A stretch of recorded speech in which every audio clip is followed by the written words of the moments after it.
Hello दोस्तों। आज मैं फिर एक बार आपके सामने उपस्थित हुआ हूँ जीके का मॉक टेस्ट लेकर, जिसमें 25 क्वेश्चन होंगे और आपको इसमें से 22 क्वेश्चन सही करने होंगे। चलिए देखते हैं इसमें किस प्रकार के क्वेश्चन दिए हुए हैं। क्वेश्चन नंबर फर्स्ट है, गांधी जी ने भारत छोड़ो आंदोलन कब शुरू किया था? तो ऑप्शन ए है 1940, ऑप्शन बी है 1942, ऑप्शन सी है 1945 या ऑप्शन डी 1946। तो आपको मिलते हैं 5 सेकंड, आपको देखकर बताना है इसमें से कौन सा ऑप्शन सही होगा।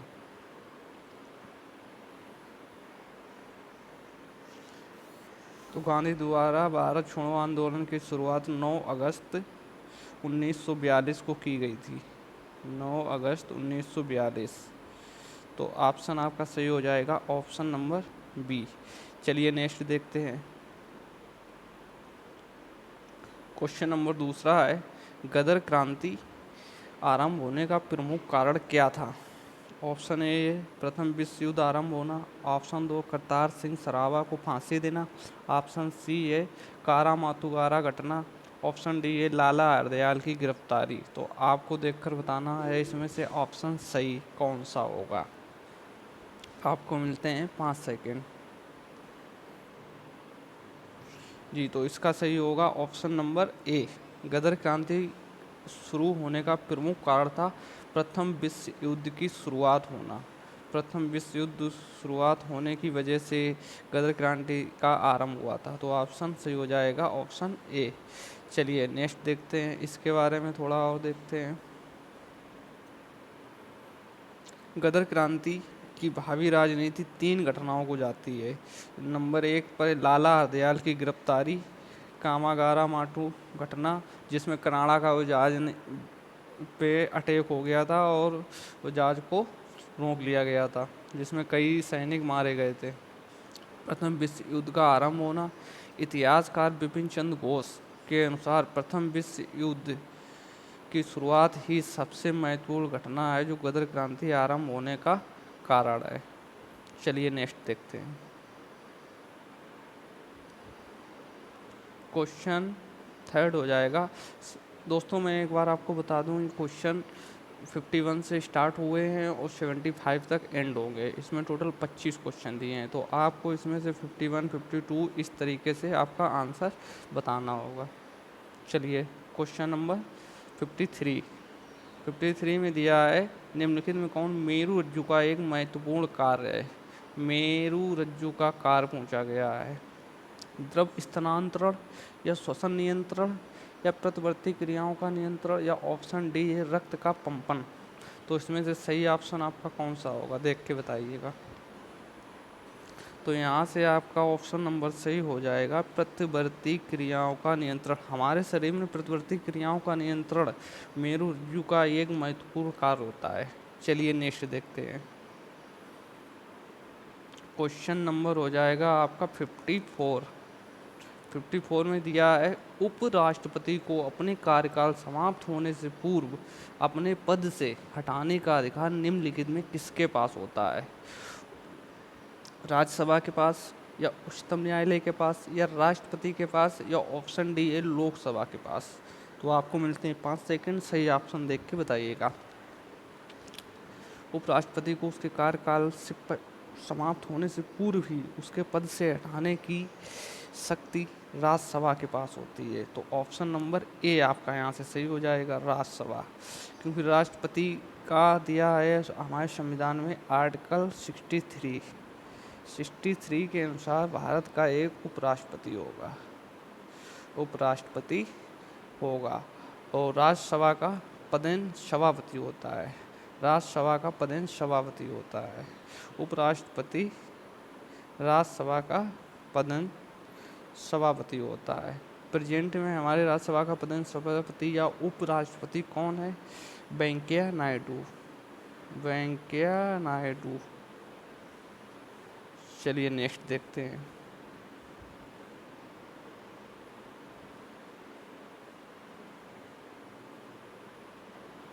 नेक्स्ट दिया है 55 क्वेश्चन नंबर, निम्नलिखित में से किसका प्रशांतक औषध के रूप में प्रयोग किया जाता है। प्रशांतक औषध मतलब एक शांति, शरीर में या सिर में जब कोई प्रॉब्लम या घबराहट, इसके लिए एक औषधि प्रयोग की जाती है शांति के रूप में, जैसे कि ग्लूकोज ऑप्शन है, एस्पिरिन या बेरिलियम, किसमें एक प्रशांतक औषध का रूप के प्रयोग किया जाता है। तो ऑप्शन आपका यहाँ से सही कौन सा होगा, देख के बताइएगा दोस्तों। आपका ऑप्शन सही हो जाएगा ऑप्शन डी बेरिलियम। बेरिलियम एक प्रशांतक औषध के रूप में प्रयोग किया जाता है। जैसे ग्लूकोज है, ग्लूकोज एनर्जेटिक पाउडर होता है, ये हमारे शरीर को एनर्जी प्रदान करता है। और एस्पिरिन, एस्पिरिन एक दर्द एंड ज्वर, दर्द और ज्वर निवारण एक दवा होती है, दर्द एंड ज्वर निवारण दवा होती है एस्पिरिन। कई बार पेपर में पूछा गया है एस्पिरिन किस काम आती है। चलिए नेक्स्ट देखते हैं। नेक्स्ट क्वेश्चन है 56 में दिया मोहिनीअट्टम नृत्य निम्नलिखित में से किस राज्य से संबंधित है। तो आपको देखकर बताना होगा मोहिनीअट्टम जो नृत्य है प्रायः किस राज्य का है, उड़ीसा, केरल, कर्नाटक या तमिलनाडु।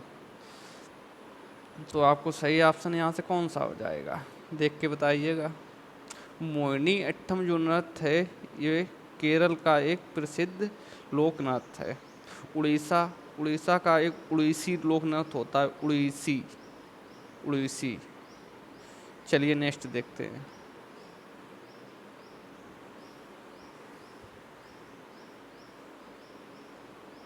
राष्ट्रीय आय को प्रायः क्या कहा जाता है। राष्ट्रीय आय जैसे कि हमारे देश की जो राष्ट्रीय आय होती है उसको प्रायः हम लोग क्या कहते हैं, एनडीपीएमपी या एनडीपीएफसी या एनएनपीएमपी या एनएनपीएफसी।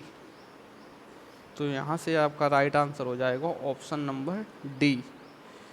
ऑप्शन नंबर डी में दिया है एनएनपीएफसी। एनएनपीएफसी साधन लागत पर शुद्ध राष्ट्रीय उत्पाद, एनएनपीएफसी को राष्ट्रीय आय कहते हैं।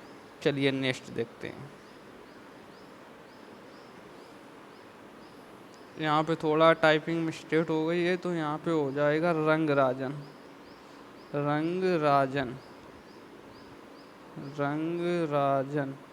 तो इसमें दिया है रंगराजन रिपोर्ट के अनुसार कोई व्यक्ति जो ग्रामीण क्षेत्र में डैश से अधिक रुपए अधिक खर्च करता है तो वह गरीब नहीं समझा जाएगा। ऑप्शन ए है 32, ऑप्शन बी है 43, ऑप्शन सी है 50 या ऑप्शन डी है 26। तो रंगराजन रिपोर्ट के अनुसार अगर कोई व्यक्ति 32 रुपये पर डे के हिसाब से खर्च करता है तो वह गरीब नहीं समझा जाएगा। और शहरी क्षेत्रों में इसका 47 रुपये का, अगर कोई शहरी क्षेत्र का नागरिक है अगर वो 47 रुपये प्रतिदिन खर्च करता है तो वह गरीब नहीं समझा जाएगा। 32 रुपये ग्रामीण का है। चलिए नेक्स्ट देखते हैं, इसी के बारे में दिया है। 32 रुपये रंगराजन रिपोर्ट के अनुसार दिया है, 32 रुपये ग्रामीण और शहरी 47 रुपये से अधिक तो वो गरीब नहीं समझा जाएगा। चलिए नेक्स्ट क्वेश्चन नंबर 59। कामिनी, हेमावती और अमरावती किसकी ये सहायक नदियाँ हैं। आपको देखकर बताना होगा ये महानदी की सहायक नदियाँ हैं या कृष्णा नदी की सहायक नदी या कावेरी या फिर गोदावरी नदी की सहायक नदियाँ हैं। तो इसमें से आपका सही ऑप्शन कौन सा होगा। चलिए मैं बताता हूँ, इसका राइट आंसर होगा ऑप्शन सी कावेरी। कामिनी, हेमावती और अमरावती ये तीनों कावेरी नदी की सहायक नदी हैं। और कावेरी नदी प्रायः कर्नाटक में बहती है। ये दक्षिण की ये नदी है। जैसे महानदी ये आपकी उड़ीसा में है, महानदी ये उड़ीसा की है। कृष्णा नदी ये भी कर्नाटक की है। गोदावरी ये दक्षिण की है, प्रायद्वीपीय भारत की नदियां हैं। चलिए नेक्स्ट देखते हैं। Option number 60। 1857 के प्रथम स्वतंत्रता संग्राम में भाग लेने वाली प्रसिद्ध महिला स्वतंत्रता सेनानी कौन थी। 1857 की क्रांति के समय स्वतंत्रता विद्रोह में भाग लेने वाली प्रथम स्वतंत्रता सेनानी महिला की बात की गई है इसमें। तो कस्तूरबा गांधी होंगी, या बीकाजी कामा होगी, या सरोजनी नायडू होंगी, या फिर बेगम हजरत महल होंगी। तो आपको दोस्तों इसमें से सही ऑप्शन चूज करके बताना है। तो इसका सही ऑप्शन हो जाएगा ऑप्शन डी, बेगम हजरत महल। बेगम हजरत महल कई बार पेपर में पूछा जाता है, बेगम हजरत महल नेतृत्व कहाँ से किया था। तो बेगम हजरत महल लखनऊ से 1857 की क्रांति में नेतृत्व किया था।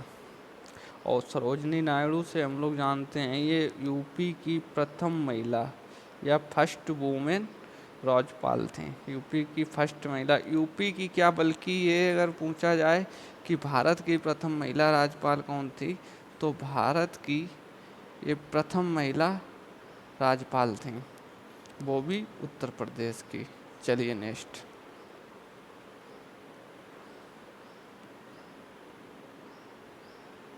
नेक्स्ट दिया है 61, सामान्य प्रावस्था में कंपायन माध्यम के किन्हीं दो सबसे निकट कणों के बीच की दूरी डैश होती है। जो सामान्य प्रावर्तन कंपायन माध्यम से किन्हीं दो, जैसे कि एक ये हो गया, एक ये हो गया, सामान्य कंपायन ये इस तरीके से इनके बीच की दूरी डैश होती है। जैसे कि ये दूरी आपको दिख रही है, ये इनके बीच की दूरी, इस दूरी को हम क्या कहते हैं।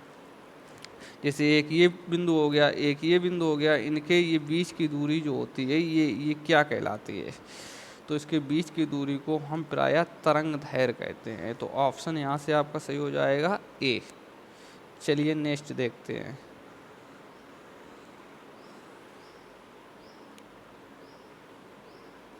शहरों के बाहर आर्थिक सुअवसर बनाने के लिए डैश, यहाँ से आपको भरना है। मॉडल शहरी आधारभूत संरचना और सेवाएं ग्रामीण केंद्र में स्थापित करने का प्रस्ताव रखता है। इसमें से कौन सा एक यहाँ पे भरा जाएगा कि जो इसका शहरी मॉडल आधारभूत संरचना सेवाएं ग्रामीण केंद्रों में स्थापित रखने का प्रस्ताव रखता हो। तो यहाँ से ऑप्शन सही हो जाएगा आपका ऑप्शन नंबर बी, पूरा।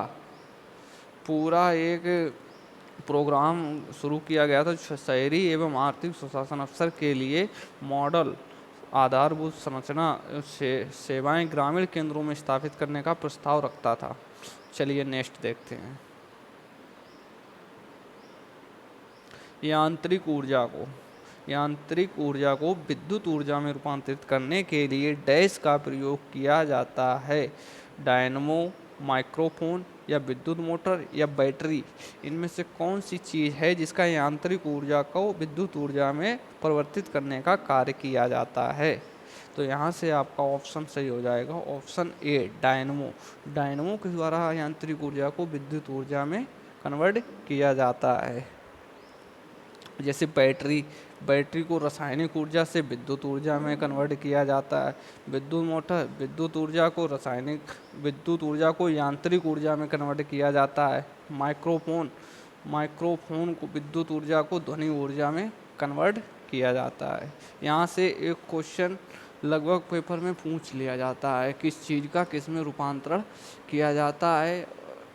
ये चीज़ आप लोग तैयार कर लीजिएगा। नेक्स्ट क्वेश्चन नंबर 65 होगा, निम्नलिखित में से कौन से देश का संसार में धान उत्पादन में दूसरा स्थान पूछा गया है।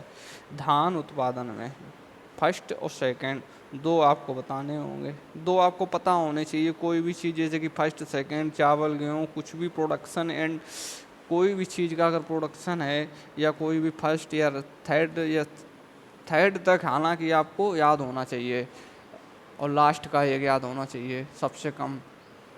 तो यहाँ से धान का आपको दूसरा स्थान बताना है प्रोडक्शन में। तो नंबर 1 पे चाइना, नंबर बी यूएसए, या रूस, या भारत। तो आपका इसमें से ऑप्शन कौन सा सही हो जाएगा। दूसरा पूछा है तो आपका यहाँ से ऑप्शन डी सही हो जाएगा। धान उत्पादन में भारत दूसरा है यहाँ से। तो यहाँ से अगर पहले की बात करें तो पहले नंबर पे चाइना है।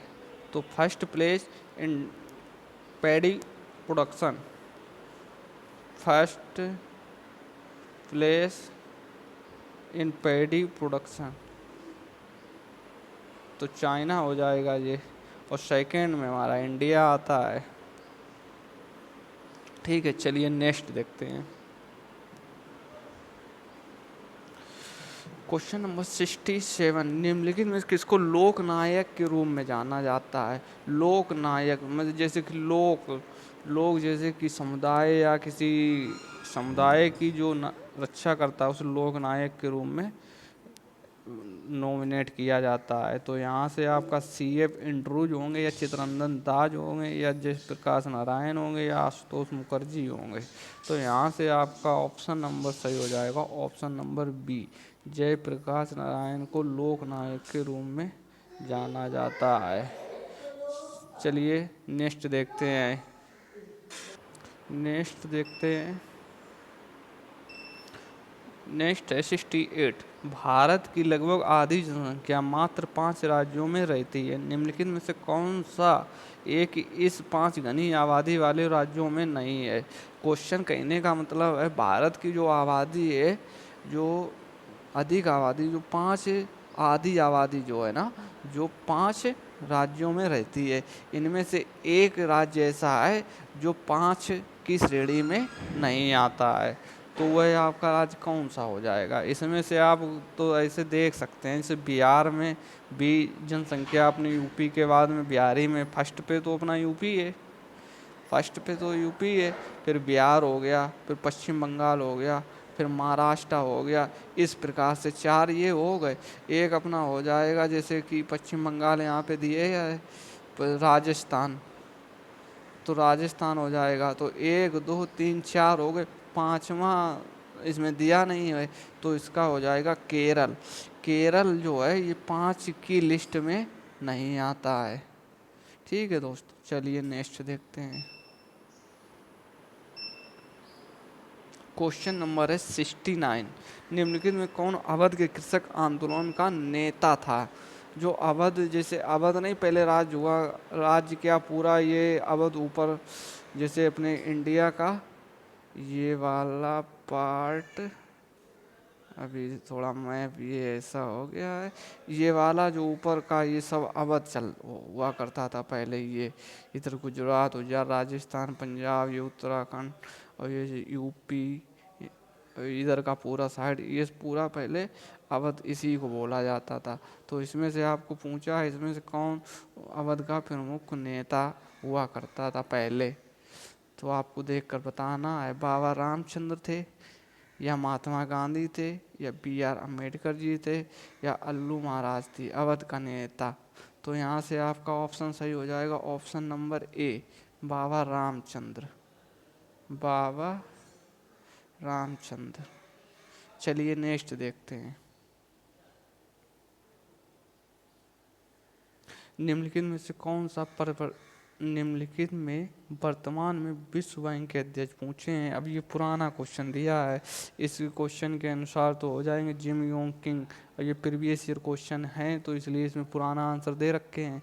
तो आपको मैं वर्तमान का पता होना चाहिए, प्रेजेंट में विश्व बैंक के कौन है अध्यक्ष? तो प्रेजेंट में है Davis Malpass, Davis Malpass world bank के अध्यक्ष हैं। और जैसे कि यहाँ पे पूछ लिया जाए, अगर विश्व बैंक का मुख्यालय अगर पूछ लिया जाए तो वॉशिंगटन DC में है मुख्यालय विश्व बैंक का, वॉशिंगटन DC का मतलब होता है district of Columbia, district of Columbia. ठीक है दोस्तों, चलिए नेक्स्ट देखते हैं। मशरूम, मशरूम किसका एक उदाहरण है? ये वायरस है, या लाइकेन सेल, या फंगाई कवक, या बैक्टीरिया है? तो इसका ऑप्शन सही कौन सा हो जाएगा? Option A, option B, option C, या फिर ऑप्शन डी? तो मशरूम एक प्रकार का फंजाई है, या कवक बोल सकते हैं मशरूम। मशरूम वैसे ये आमतौर पर नमी या बहुत नमदार भूमियों जैसे छाया जैसी भूमियों में इसका उत्पादन किया जाता है।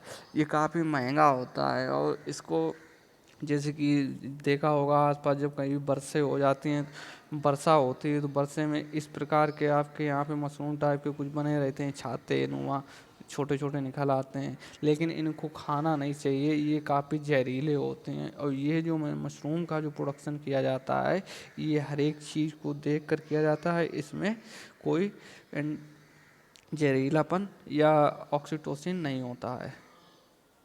ठीक है दोस्तों, चलिए नेक्स्ट देखते हैं। क्वेश्चन नंबर है 72। दिल्ली मेट्रो को अपनी प्रथम ड्राइवर रही रेलगाड़ी किस देश से प्राप्त हुई थी? अब दिल्ली मेट्रो की बात करें आपसे तो रूस होगा, या दक्षिण कोरिया होगा, या फ्रांस होगा, यूएसए होगा। अब यहाँ से क्वेश्चन पूछा जाता है, भारत में पहली रेल कब चली? रेल 1853। तो कहाँ से चली? मुंबई से थाने, मुंबई से थाने। और पूछा जाता है कितने किलोमीटर चली? तो ये मात्र 34 किलोमीटर चली थी। अगर पूछ लिया जाए किसके शासनकाल में चली थी, तो उस समय लॉर्ड डलहौजी का समय पीरियड था, उसी के समय तभी ये सब पहली ट्रेन चली थी। और पूछा जाए अगर भारत में पहली मेट्रो ट्रेन कहाँ चली, तो हो जाएगा कोलकाता, कोलकाता। लेकिन आपका यहाँ ऑप्शन कौन सा सही होगा? दिल्ली को पहली मेट्रो ड्राइवर रहित किस देश से प्राप्त हुई थी? तो यहाँ से आपका ऑप्शन हो जाएगा ऑप्शन बी, दक्षिण कोरिया। एक क्वेश्चन कई बार पूछा जाता है दिल्ली मेट्रो से, जैसे पूछा जाता है कचरे से ऊर्जा या बिजली प्राप्त करने वाला पहला मेट्रो स्टेशन। तो कचरे से ऊर्जा प्राप्त करने वाला है दिल्ली पहला metro station, Delhi metro station, Delhi metro. और यहीं से मेट्रो से एक क्वेश्चन और आपको याद रखना चाहिए, ऐसा कौन सा मेट्रो स्टेशन है जो हेल्थ एटीएम लॉन्च किया है? हेल्थ एटीएम लॉन्च करने वाला पहला मेट्रो स्टेशन, तो ये अपना है लखनऊ मेट्रो स्टेशन। ठीक है दोस्तों, इन फैक्टों को आप जरूर याद रखिएगा, क्योंकि जो मैं एक्स्ट्रा फैक्ट बताता हूँ ये कहीं ना कहीं परीक्षाओं में पूछे गए हैं या आपके लिए बहुत ही उपयोगी हैं ये। चलिए नेक्स्ट देखते हैं। Question number 73। भारत में पंचायती राज स्थापित करने वाले 2 राज्य कौन से थे? भारत में सबसे पहले पंचायती राज की शुरुआत पंचायती राज की 1959 में हुई थी। और ये कहाँ से हुई थी? राजस्थान के नागौर जिले। राजस्थान का नागौर जिला पहला था पंचायती राज व्यवस्था लागू करने वाला। त्रिस्तरीय होती हैं ये अपने। और ये पूछा जाता पंचायती राज व्यवस्था किसकी सिफारिश पर लागू की गई थी? तो ये बलवंत राव मेहता समिति की सिफारिश पर त्रिस्तरीय आप याद रखिएगा, त्रिस्तरीय व्यवस्था लागू की गई थी। तो इसमें से आपको पूछा है पहला राज्य और दूसरा राज्य। तो पहला तो आपका राजस्थान हो जाएगा, लेकिन राजस्थान आपका चारों ऑप्शन में दिया है, तो इसलिए आपको सेकंड भी याद होना चाहिए। फर्स्ट है आपका राजस्थान, सेकंड है आपका Andhra Pradesh. Very important question, याद रखिएगा। और आप इसके साथ में जो मैंने एक्स्ट्रा फैक्ट बताया है वो भी आप याद रखिएगा, ये आपकी परीक्षा के लिए बहुत ही उपयोगी होगा। चलिए नेक्स्ट देखते हैं। क्वेश्चन नंबर है 74। भारत ने पृथ्वी की धरातल का कितना % घेरा हुआ है? अगर यहाँ पे इस तरीके से बोलूँ कि पूरी जो पृथ्वी है उसमें से कितनी हिस्से पे भारत अपना बसा हुआ है, कितने % पे? जैसे कि मान लो ये पूरी पृथ्वी है अपनी, यहाँ पे कई देश हैं, तो यहाँ पे अपना पड़ता है ये पूरे, ये हो गया उत्तरी गोलार्ध, और ये हो गया दक्षिणी गोलार्ध। अपनी पृथ्वी तो पड़ती है उत्तरी गोलार्ध में। उत्तरी गोलार्ध में लगभग यहाँ पे ये अपनी भारत पड़ता है पृथ्वी में। तो ये उत्तरी गोलार्ध में अपना, कई बार क्वेश्चन पूछा जाता है भारत की स्थिति क्या है, तो ये अपनी उत्तरी गोलार्ध में। और उत्तरी गोलार्ध में अगर पूछा जाए तो उत्तर पूर्वी में पड़ जाएगा। और अगर एशिया में पूछा जाए अपना भारत, तो एशिया में अपना भारत दक्षिण में पड़ता है, एशिया में। ये चीज़ आप जरूर याद रखिएगा। उत्तरी गोलार्ध में उत्तर पूर्व में पड़ती है, अगर एशिया की बात की जाए तो दक्षिण में पड़ती है, और यहीं पे अगर अपना यूपी की बात करें तो वो भी अपना उत्तर पूर्व में पड़ता है। तो यहाँ से आपका ऑप्शन कौन सा सही हो जाए, कितना धरातल घेरा हुआ है, 3.4%, 5.6% या 4.4% या 2.4%। तो यहाँ से आपका ऑप्शन सही हो जाएगा ऑप्शन डी, जो भारत घेरे हुए 2.4%। चलिए नेक्स्ट देखते हैं। क्वेश्चन नंबर यहाँ से होगा लास्ट 75। तो यहाँ से आपको क्या पूछा है, अशोक के आक्रमण के दौरान कलिंग पूर्वी प्रांत की राजधानी। अशोक ने जब कलिंग पे आक्रमण किया था, ये तो किया था 261 ईसा पूर्व। अशोक था चंद्रगुप्त मौर्य ने मौर्य वंश की स्थापना की थी, और ये अशोक भी था मौर्य वंश का ही शासक, मौर्य वंश का शासक। और ये बिंदुसार का पुत्र था अशोक। तो यहाँ से आपको पूछा अशोक के आक्रमण के दौरान कलिंग पूर्वी की राजधानी क्या थी। कलिंग पे जब आक्रमण किया था 261 ईसा पूर्व, तो उसकी राजधानी क्या थी। तो यहाँ से आपका ऑप्शन सही हो जाएगा ऑप्शन नंबर डी, तोसाली।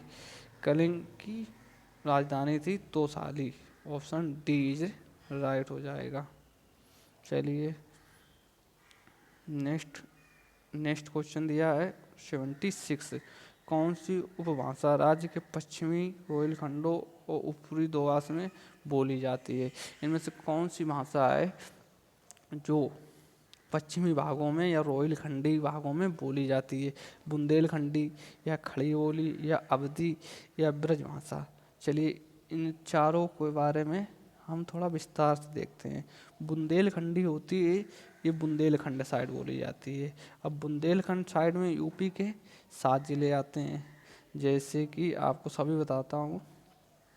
जैसे कि जालौन हो गया, जालौन, हमीरपुर, झांसी, ललितपुर, चित्रकूट, महोबा और बांदा। ये आपके बुंदेलखंड साइड के, तो इसमें बोली जाती है बुंदेलखंडी। Option A Bundelkhandi. और खड़ी बोली ये बोली जाती है कन्नौज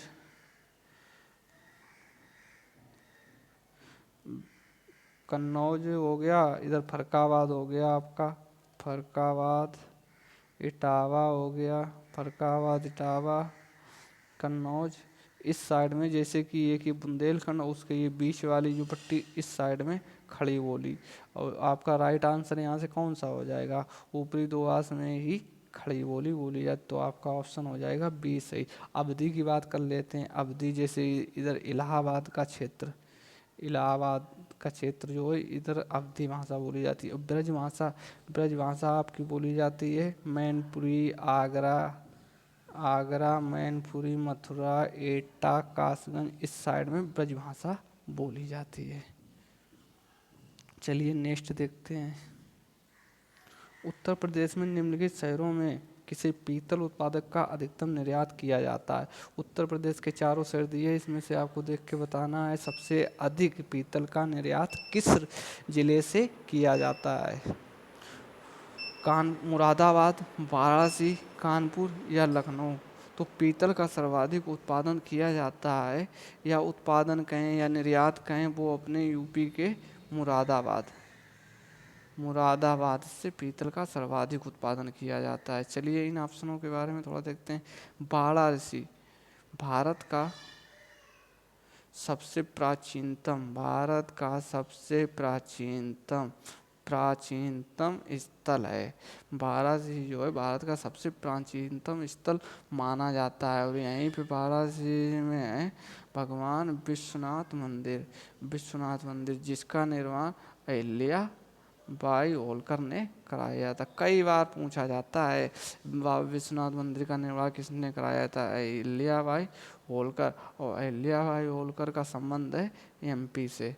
ये चीज़ और आप याद रखिएगा, पेपर में कई बार पूछा गया है सबसे प्राचीनतम मंदिर विश्वनाथ मंदिर कहाँ है, वाराणसी। किसने निर्माण किया था, अहिल्याबाई होलकर। अहिल्याबाई होलकर किस राज्य से संबंधित हैं, तो मध्य प्रदेश। और यहाँ अगर कानपुर की बात करें, कानपुर, कानपुर में सबसे पहले ऊन की मिल लगी थी।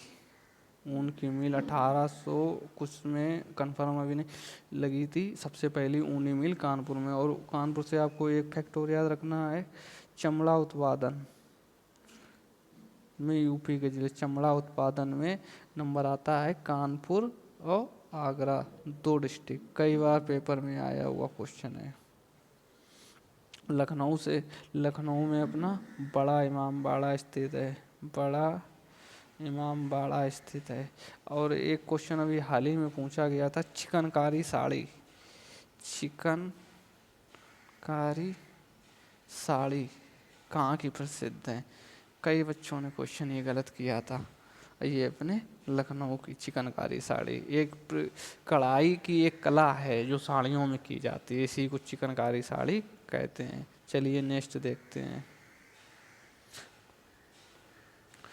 उत्तर प्रदेश कितने ज़िलों में विभाजित है। उत्तर प्रदेश में टोटल ज़िलों की संख्या आपको बतानी है। तो वर्तमान में भी 75 ही ज़िले हैं, और जब ये पेपर हुआ था वही 16-17 साइड में, तब भी आपके ये 75 ज़िले थे। उसके बाद अभी ये 15 के बाद में 2-3 ज़िले जोड़े, 71 थे। 71 के बाद में 4 नए ज़िले जोड़े गए थे। तो आपके अभी वर्तमान में जो है ना 75 ज़िले हैं, 75 ज़िले।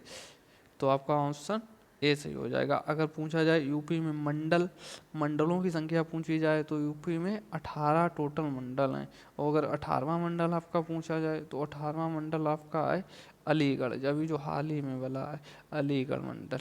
और यहीं से आपको एक क्वेश्चन और याद रखना है, यूपी के डिस्ट्रिक्ट जो एनसीआर में है, एनसीआर। अब यहाँ से आपको एनसीआर की फुल फॉर्म पता होनी चाहिए, क्योंकि जो पेपर में कई बार पूछी जा चुकी है।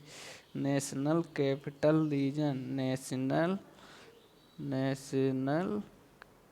कैपिटल रीजन कई बार पेपर में पूछी गई। नेशनल कैपिटल रीजन जैसे राजधानी अधिकृत क्षेत्र जिसको बोलते हैं, तो इसमें यूपी के 8 डिस्ट्रिक्ट आते हैं। और सबसे लास्ट में जुड़ा है इसमें शामली, शामली। ये चीज़ और आप याद रखिएगा। चलिए नेक्स्ट देखते हैं। तो दोस्तों यहाँ से हमारे समाप्त होते हैं क्वेश्चनों की श्रृंखला। यहीं से जैसे कि अभी इसमें टोटल लगभग मेरे ख्याल से हुए होंगे 25 क्वेश्चन। तो आपको इसमें से सही अपना स्कोर कार्ड जरूर शेयर करना है, कितने आपने सही किए हैं। 25 में क्या आपका स्कोर रहा है। इसमें से आपको लगभग 22 क्वेश्चन आने ही चाहिए, क्योंकि काफ़ी सिंपल क्वेश्चन थे। क्वेश्चन तो 25 थे, लेकिन इसमें मैंने कम से कम 25 ही आपको एक्स्ट्रा फैक्ट के रूम में बता दिए होंगे।